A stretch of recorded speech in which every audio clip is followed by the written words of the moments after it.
Bismillahirrahmanirrahim. Assalamu alaikum students. The topic of this presentation is greenhouse effect and this is presented by Amara Batul. So first of all, what is greenhouse effect? Warming of earth due to accumulation of atmospheric gases like carbon dioxide is called greenhouse effect. Carbon dioxide की वजह से अर्थ के temperature में जो इजाफा होता है उसे हम ग्रीन हाउस इफेक्ट या फिर ग्लोबल वार्मिंग का नाम देते हैं. So what is the role of carbon dioxide in greenhouse effect? Almost half of the carbon dioxide is absorbed by the green plants and the ocean. तो total जितनी भी carbon dioxide atmosphere में produce होती है उसमें से half amount जो है वो प्लांट्स और द ओशंस के अंदर जो भी मौजूद होते हैं फोटोसिंथेटिक ऑर्गेनिज्म वो एब्जॉर्ब कर लेते हैं. जो बाकी कार्बन डाइऑक्साइड है ये एक थिक लेयर की फॉर्म में एटमॉस्फेयर की लोअर जो पार्ट है ट्रोपोस्फेयर इसके अंदर एकम्युलेट होना शुरू हो जाती है. और मेनली जब सनलाइट एनर्जी अर्थ के साथ टकराती है तो ये लेयर जो है कुछ रेडिएशंस को एब्जॉर्ब कर लेती है और उनको दोबारा वापस जाने से रोकती है, री रेडिएट करने से रोकती है. सो मेनली कार्बन डाइऑक्साइड की प्रोडक्शन की बात करें तो फॉसिल फ्यूल की बर्निंग से, फॉसिल डिके से, एनिमल्स एंड प्लांट की रिस्पायरेशन के दौरान पैदा होती है और इसमें से half of carbon dioxide photosynthetic plants और ओशियंस के अंदर एब्जॉर्ब हो जाएगी और बाकी जो हमारे पास कार्बन डाइऑक्साइड है वो लेयर की फॉर्म में एटमॉस्फेयर की ट्रोपोस्फेयर लेयर में एक्युमुलेट होना शुरू हो जाती है. नेक्स्ट हमने जैसे कि पहले पढ़ा कि कार्बन डाइऑक्साइड की लेयर जो है ये सनलाइट एनर्जी को ट्रैप कर लेती है और हीट रेडिएशंस को दोबारा री रेडिएट करने से रोकती है. तो कार्बन डाइऑक्साइड की लेयर की थिकनेस जितनी ज़्यादा होगी इतनी ज़्यादा रेडिएशन जो हैं वो दोबारा ट्रैप होंगी और री रेडिएट नहीं कर सकेंगी. तो थिन लेयर जो है वो एक कार्बन डाइऑक्साइड की वो नेसेसरी है. वैसे ओवरऑल टेम्परेचर जो अर्थ का एक टॉलरेबल रेंज तक मेंटेन करने के लिए एक थिन लेयर ज़रूरी है. ये थिन लेयर नहीं होगी तो अर्थ का टेम्परेचर जो है वो टॉलरेबल रेंज से भी नीचे गिर जाएगा. लेकिन कार्बन डाइऑक्साइड की थिकनेस जब इंक्रीज़ होना शुरू हो जाती है तो इतनी ही ज़्यादा रेडिएशन ट्रैप होंगी और इसके नतीजे में अर्थ का टेम्परेचर जो है वो मज़ीद इंक्रीज़ होना शुरू हो जाएगा जिसे हम देन ग्लोबल वार्मिंग का नाम देते हैं. सो कार्बन डाइऑक्साइड जो है ये ग्लास ऑफ ग्रीन हाउस की तरह एक्ट करती है. It is just like the glass of green house.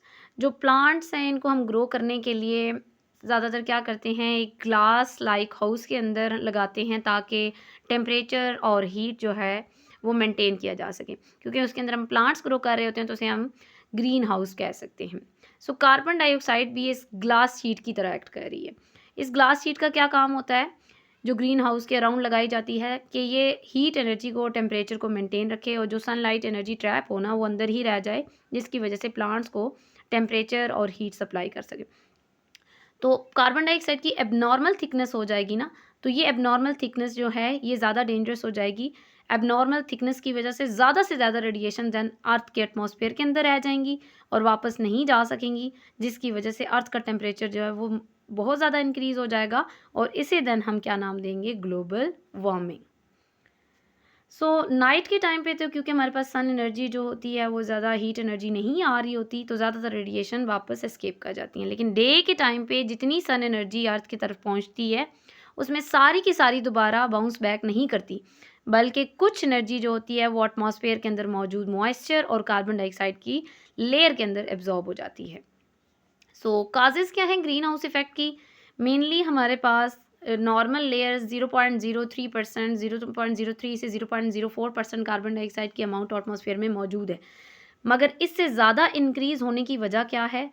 Basically first reason की बात करें तो अनकंट्रोल्ड बर्निंग और फॉसिल फ्यूल जैसे कि कोल, ऑयल, नेचुरल गैस इनकी कंबस्शन से आ रही है कार्बन डाइऑक्साइड. देन फर्नेसेस से, ऑटोमोबाइल से और एनिमल्स की ब्रीदिंग से क्वांटिटी ऑफ जो कार्बन डाइऑक्साइड है वो एयर के अंदर इंक्रीज़ हो रही है.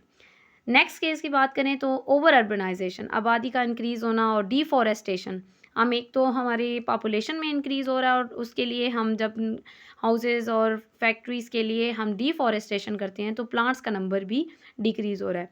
और जैसे कि हम जानते हैं कि जितनी कार्बन डाइऑक्साइड अर्थ के ऊपर प्रोड्यूस होती है उसमें से 50% कौन यूज़ करता है? प्लांट्स यूज़ करते हैं.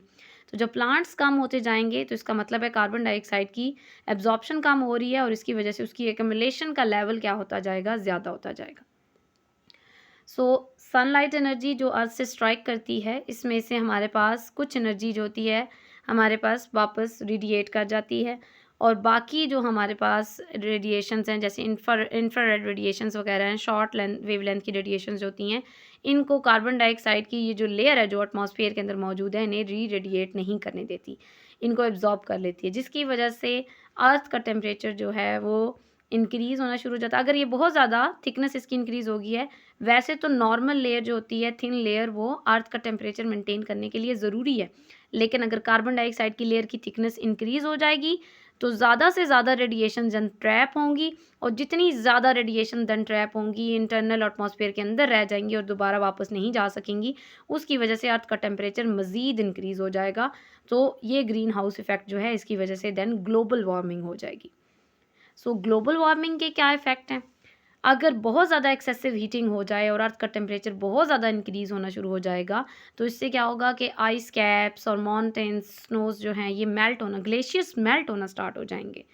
और मूनसून रेन्स जो हैं और जो मेल्टेड आइस कैप्स हैं, इसकी वजह से फ्लड्स आने के चांसेस इंक्रीज़ हो जाएंगे।